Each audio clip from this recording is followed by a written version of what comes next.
Hello, today I will be reviewing Beasts by Joyce Carol Oates. I ultimately give this book 3.5 stars, largely because I didn't like it enough to fully grasp entirely what it was saying, and I also do believe that it didn't even fully grasp what it was saying. So, let's jump right into it. I'll start with the good, which isn't much, but basically, the novel takes place in around the 1970s in a small college called Catamount College out on the East Coast.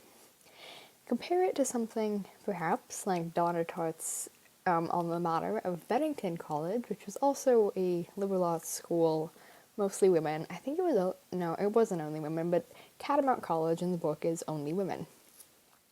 Important.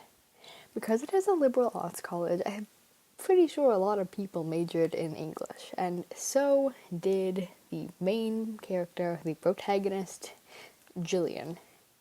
And she makes it very clear from the get-go that she is not like other girls. No, she is small, she has mousy brown hair, she's skinny, there's not much to her, and there's not much about her. She's soft-spoken, and there's all these little things that make her, really frankly, the most boring person, the most average woman, the average 20-year-old in a liberal arts college on the East Coast. This sort of characterization is important because the novel's other really main character is the very charismatic, very enigmatic character of Andre Harrow, who is this kind of looser French-American. I think what they mean by French is he has no morals.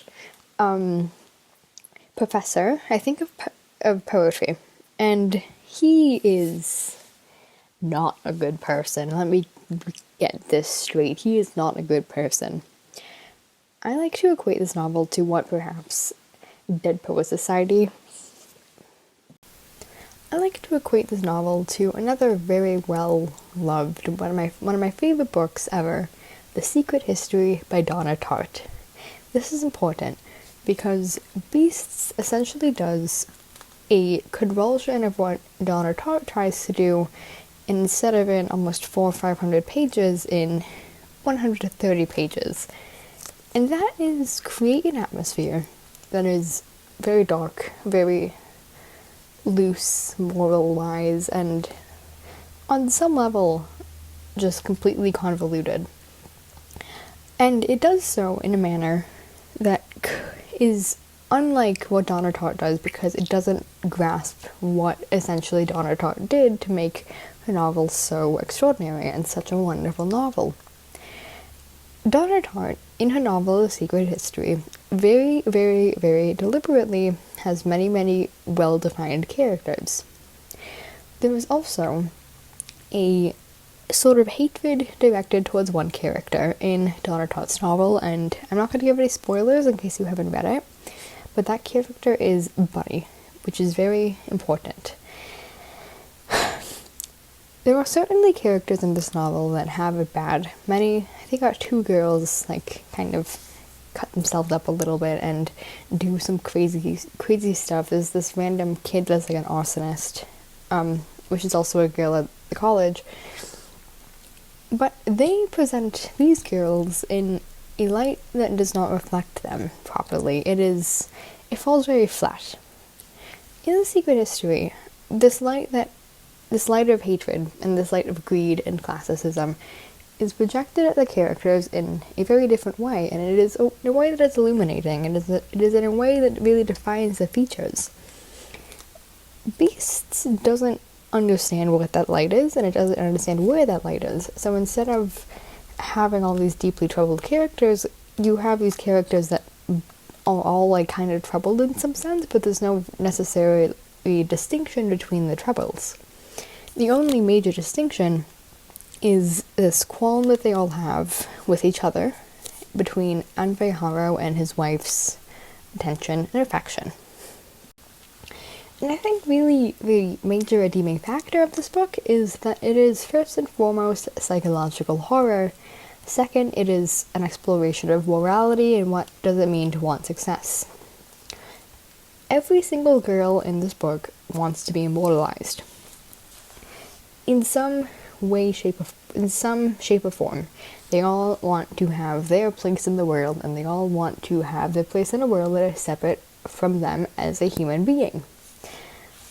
There was a lot of objectification of women in this story, because I think a lot of these women in the story wanted that in some senses. They wanted to be sculpted, and they wanted to have their features, their physical features, as part of this piece of art that is not the world, but is something different from the world, separate from the world. It is sort of mysticism that surrounds all of these sculptures that Andre Harrow's wife, Dorcas, sculpts.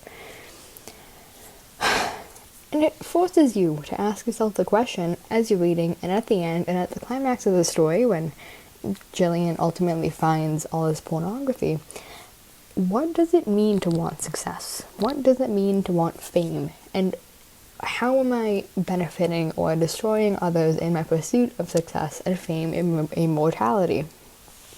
And also, how does that fame last? Because, again, spoiler, Andre Harrow's house burns down. So does the studio. It all burns down in a fire. So all these girls that were immortalized in these sculptures lost a piece of themselves. They lost the sculptures, and ultimately they also lost Andre Harrow and his wife. With that all being said, I think it raises a very nice question of, again, morality.